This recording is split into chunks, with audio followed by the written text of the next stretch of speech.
Bismillah. Hi friends, welcome to Sonu Bablu vlogs.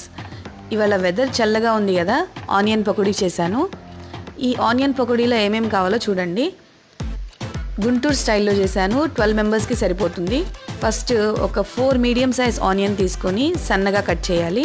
తర్వాత అందులో ఉప్పు కారం వేసి బాగా దాన్ని స్మాష్ చేయాలి. స్మాష్ చేసిన తర్వాత అందులో శనగపిండి, వాటర్, కొంచెం ఆయిల్, కొంచెం బేకింగ్ సోడా వేసి బాగా కలపాలి ఫ్రెండ్స్. సో వీడియోలో చూపించినట్టు కలపాలి. కలిపిన తర్వాత ఒక పావు గంట పక్కన పెట్టేసేయాలి. తర్వాత దాన్ని పకోడీలాగా వేసుకోవాలి. ఆ సెకండ్ పార్ట్ అనేది పార్ట్ 2లో వస్తుంది, మీరు చూడండి.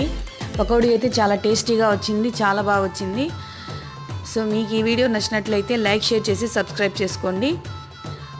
Please like, share and subscribe to Sonu Bablu Vlogs. Bye friends.